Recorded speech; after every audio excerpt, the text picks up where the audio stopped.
अमरावती हत्याकांड पर टीवी9 भारतवर्ष से अमरावती की पुलिस कमिश्नर आरती सिंह ने भी कहा केस को दबाने के आरोप दरअसल बेबुनियाद हैं। अमरावती हत्याकांड में आतंकी एंगल के सबूत नहीं मिले हैं। उन्होंने कहा हत्याकांड की जांच के लिए हमारे ऊपर कोई दबाव भी नहीं था। जिन लोगों को धमकी वाले कॉल आए हैं उनसे संपर्क में हैं। आपका जो पहला ऑफिशियल स्टेटमेंट था उससे पहले ये बात कही गई कि ये इस तरह का केस नहीं है, हेट का केस नहीं है, हेट मर्डर का केस नहीं है, बल्कि ये रॉबरी का केस है। क्या ऐसा कुछ हुआ था? कुछ एलिगेशंस आपको लग रहे हैं, पुलिस की भूमिका पर सवाल खड़े हो रहे हैं?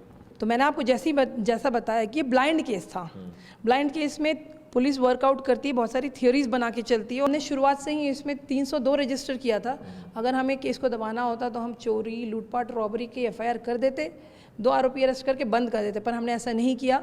हमने शुरुआत 302 से की और धीरे धीरे आरोपी अरेस्ट जब करते गए। पहले एक्यूज्ड कितने देर में, कितने घंटे में अरेस्ट हो गए और कब आपको ये पता लग गया कि ये केस हेट मर्डर का है? पहले 2 आरोपी हमने 30 घंटे में, विदिन 30 आवर्स हमने अरेस्ट किया। देखिए, मैं आपको फिर कहूँगी, संवेदनशील केस था। जब उदयपुर का केस हुआ तब तक हमारे पास जो एविडेंसेस थे वो इतने स्ट्रांग नहीं थे।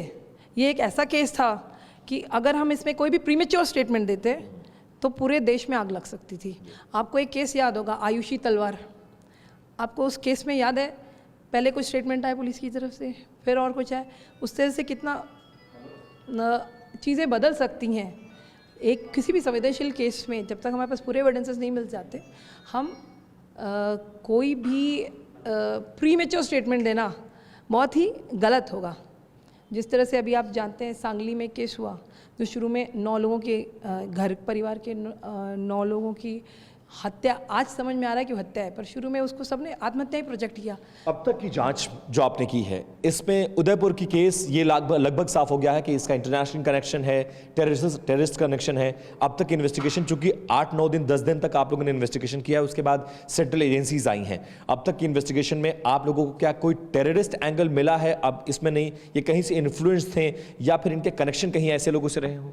नहीं, अब तक हमारे केस में ऐसा कोई भी इनका इंटरनेशनल या किसी नेशनल टेररिस्ट गैंग से कनेक्शन अभी तक हमारे सामने नहीं आया है। जो एनआईए इस पूरे मामले को टेकअप कर चुकी है, क्या क्या एविडेंस एनआईए ने कैसे टेकअप किया और क्या क्या आपसे साक्ष्य और सबूत वो लोग जा चुके हैं और जांच अब किस दिशा में आगे बढ़ रही है? देखिए, अभी हमने केस हैंडओवर नहीं किया है क्योंकि एनआईए हैंडओवर करने के लिए कुछ टेक्निकल फॉर्मेलिटीज़ होती हैं, तो वो फॉर्मेलिटीज़ आज ऑलमोस्ट पूरी हो जाएंगी, तो आज हम ये केस उनको हैंडओवर कर रहे हैं। अमरावती से सांसद है नवनीत राणा, आपकी तलखी उनसे किसी से छिपी नहीं हुई, बहुत सारे एलिगेशन आपके ऊपर वो लगा रही हैं और ये कह रही हैं कि सरकार के इशारे पर काम किया जा रहा था। सरकार जब यहाँ पर महाविकास आघाड़ी सरकार थी तो पुलिस ने जानबूझ के इस केस को दबाया। पुलिस की भूमिका सवालों के घेरे में है। इन तमाम सवालों पर पुलिस और being a commissioner of police आप क्या कहेंगी? देखिए, सबसे बड़ी बात है कि इस पूरे केस में उनको छोड़ के कोई और एलिगेशन कर नहीं रहा है। दूसरा, मैं आपको एक उदाहरण देती हूँ कि अभी हमें नवनिर्वाचित राज्यसभा एमपी हैं अनिल बोंडे साहब। उन्होंने, वो जब अमरावती में आए, उन्होंने मुझे बोला कि मुझे इस केस की इन्फॉर्मेशन चाहिए। मैंने उनको बुलाया, सारी इन्फॉर्मेशन दी। इसके विपरीत हमारी एमपी नवनीत राणा मैडम, उन्होंने ना तो मुझसे ना हमारे किसी ऑफिसर से कोई जानकारी ली।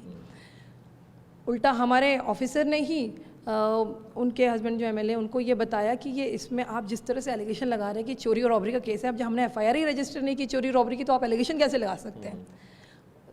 उन्होंने जो लेटर जो वायरल हुआ है उसमें लिखा है कि हमने 4 लोगों को अरेस्ट किया और केस को बंद कर दिया चोरी और लूटपाट की एफआईआर करके।